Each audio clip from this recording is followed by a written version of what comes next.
Marks launch today. Ayun. So iba talaga guys na nandito kayo kasi sobrang kilig ng mga fans. Thank you guys. Thank you for having us. Thank you. At syempre, iba din talaga ang kilig moments natin kapag first date, no? Yes, oo naman. Hindi mo makakalimutan yun, eh. Hindi talaga. Oo, yes. Sa akin, Pamela. So tell us, sa tingin ninyo, what makes the moments like the first date super special? Oh. Well, in general. Yes, or personally, I guess. Okay. Well, sa akin, special siya yung mga first dates kasi matagal mo siyang inasam. Diba?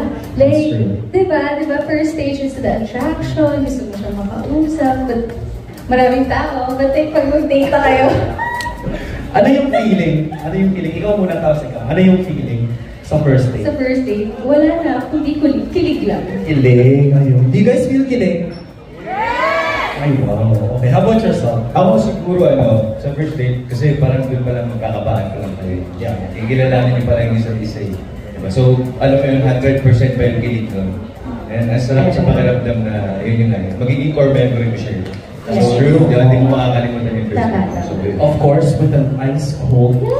Yes! Yeah, I think halos at lahat ng first dates may ice cold. Hindi siya mawawala. Hindi siya mawawala.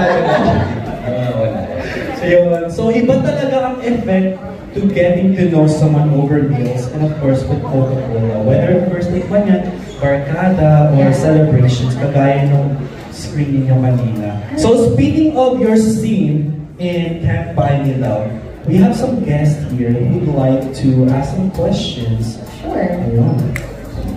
Alright, so let's go look at who these people are.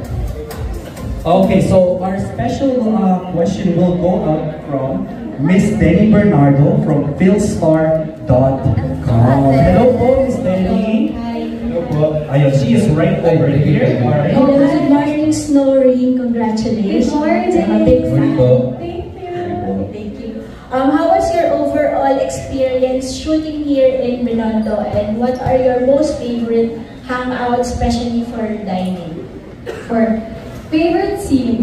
Favorite scene? Dami, no? Ang dami. Sobrang hirap pumili. Pero siguro... Halos lahat ng scenes namin nasa Binondo. Pero sa mga special sa Binondo.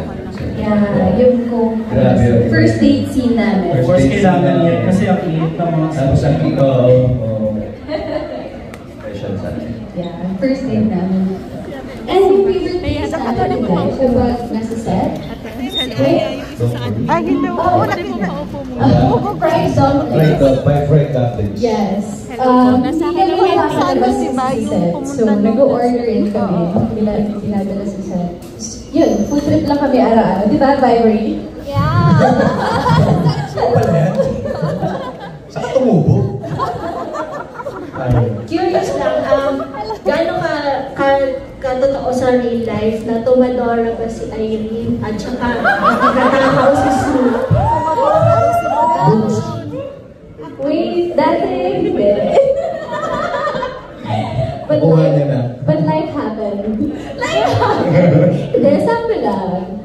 Ano lang, everything in moderation.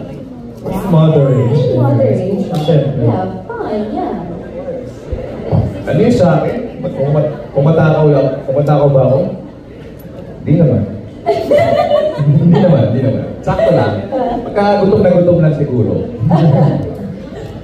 Thank you so much, Miss Denny Bernardo. So yung second question natin, guys, will come from Miss